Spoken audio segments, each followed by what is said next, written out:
Exploring the compact appliance trend. While it's undeniable that the size of the average American house has swollen by about 50% in the last 40 years, it's simultaneously accurate to note that more and more Americans find it advantageous to inhabit ever smaller dwellings for numerous reasons. Urban areas are vastly different from rural and suburban living. The average suburban or rural single-family house is now in the 2.300 to 2.500 square foot range, while those living in New York City, Los Angeles and other metropolises frequently count themselves fortunate to occupy a 600 to 800 square foot apartment for a couple of reasons. First, there simply isn't room for a big house in the city, and secondly, big houses would simply be too expensive for most people to afford.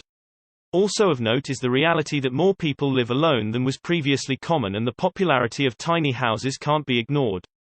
Their overall cost is considerably less than larger homes, and they're more energy efficient, which is appealing to a broadening group of homeowners. Clearly, the typical large-sized kitchen and laundry appliances are impractical for micro-apartments and tiny houses. Here are some significant trends for compact appliances that can help solve living space limitations. Compact refrigerators come in sizes from less than 1 cubic foot to around 6 cubic feet or even a bit more. We find it rather difficult to consider fridges of less than 1.5 cubic feet to be much more than a beverage cooler. A point to remember regarding very small refrigerators is that they don't necessarily come with a freezer.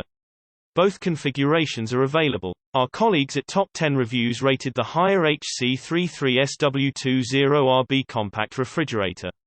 Freezer is the best overall mini fridge. Its dimensions are 33.44 inches in height, 18.7 inches wide and 17.5 inches deep. Its total capacity is 3.3 cubic feet, which includes a 0.2 cubic foot freezer. The unit has two removable, full-width glass shelves and a compartment in the door that can accommodate a 2-liter soda bottle. Notably larger but still compact is the LG LRONC0705V refrigerator. Freezer. It's just less than 2 inches wider than the higher but about 17.2 inches taller. That makes the interior 6.9 cubic feet, which is divided between a 6.0 cubic foot refrigerator section and a 0.9 cubic foot freezer. It features 3 glass shelves and a crisper bin. Compact refrigerators are notably smaller than standard-sized models, with even that largest of them being a foot or more narrower than their more conventional counterparts. The difference is more modest when it comes to compact ranges, which are generally 20 to 24 inches wide. Similarly sized cooktops are also available and present a reasonable option for those who don't need an oven. Both gas and electric compact ranges are available, though if you require the smallest 20-inch size you'll have to stick with electric. Ovens are necessarily small, generally being less than 2.5 cubic feet in volume. The space challenge of doing laundry is that there are typically two bulky appliances involved. Tiny homes are unlikely to have a dedicated laundry room. Indeed, a spot in a bathroom closet is common. Stackable washers and dryers cut the appliance footprint in half or more because the dryer is mounted on top of the washing machine. The capacity for the washing and drying units are small compared to standard machines, but not by as much as you might presume.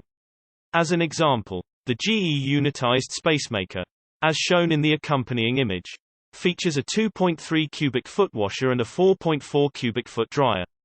There are, however, additional models with washers as large as 3.8 cubic feet and dryers up to 5.9 cubic feet. The other major player in compact laundry machines is the washer-dryer combo, also known as an all-in-one.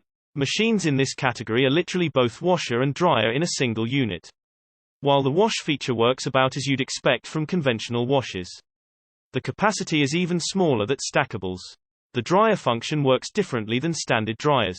In one sense, that's good news if you don't have access to exterior ventilation. Drying is accomplished by a condenser system which removes moisture from the humid air in the drum, then drains it through the same plumbing as wash water. Unfortunately, this process takes much longer than other dryers, and since you can't start another load of wash until drying is complete, wash day can be a lengthy undertaking. Reposted from sourcetwice.com.